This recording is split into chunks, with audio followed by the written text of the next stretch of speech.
Welcome to the New Mexico Foundation for Open Government annual Your Right to Know lunch. Thanks for joining us today as FOG celebrates its 25th anniversary, advocating for transparency in government.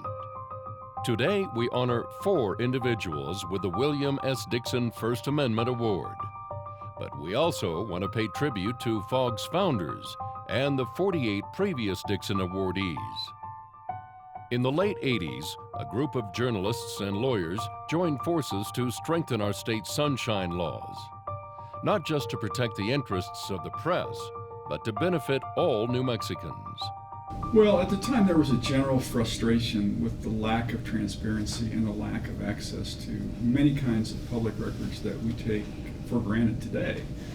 But the specific event involved a legislative hearing where Bob Johnson, our first executive director, and myself and Don Flores from the Santa Fe New Mexican went up and testified on a sunshine bill.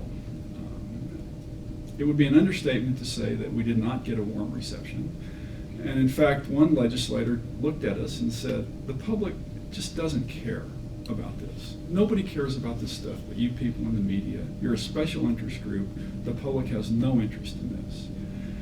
And we walked out of the hearing and just kind of looked at each other, and even we were stunned by that, by just the outright statement and dismissal of this. And we basically said, you know, we need to recruit the public. We need to give them an organization in which the public has a stake in access to government information and the First Amendment. And that's really how FOG began. The First Amendment is central to our democracy, and it's at the root of FOG's work, too. The First Amendment has acute significance for any constitutional democracy for 2 reasons.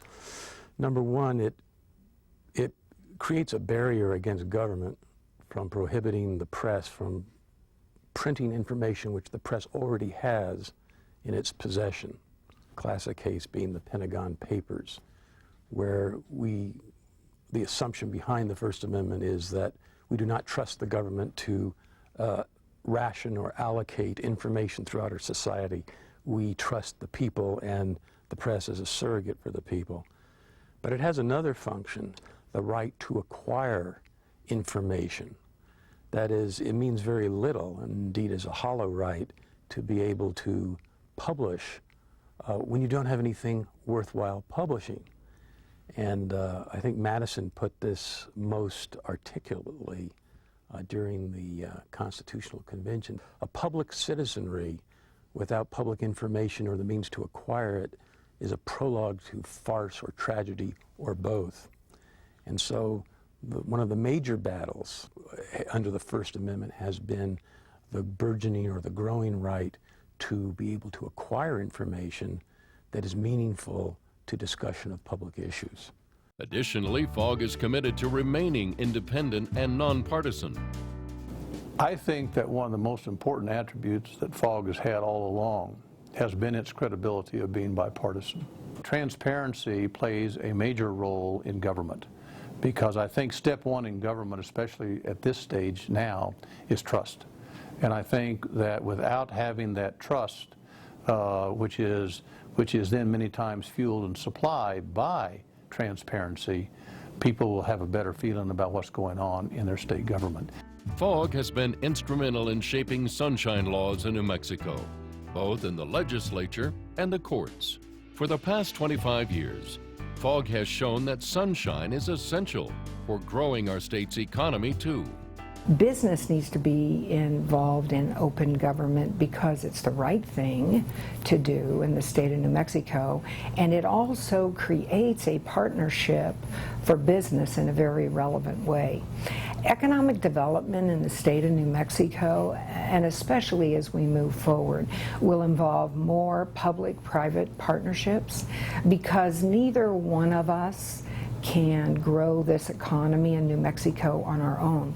So as we move forward, job creation will be much more dependent on how effective and how well we can bring together public and private sector partnerships. Those partnerships are only going to succeed within an open, transparent government. Still, our transparency laws are constantly under attack, and we need your ongoing support. Donate or join FOG to defend your right to know. There's an attempt to place a tax, if you will, on what belongs to the public, and we should make, and we're going to have to decide as policymakers that we can't put a price on freedom. As far as the question of this push to generate revenue to recover costs from journalists and members of the public who are trying to exercise their rights under the Inspection of Public Records Act, I think the question has been presented in the wrong way. People in government have tried to present this question as complying with these requests is an additional burden and an additional cost to the taxpayers.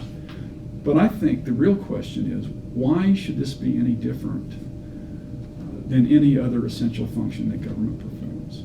We don't charge people when they call 911. We don't charge people when they ask APD to come out and do a police report on a burglary. I think that we should, and our policymakers should, look at public records compliance in the same way that they look at other essential functions of government. Because, to quote Bill Dixon, if you don't have access to that information, First Amendment rights are hollow.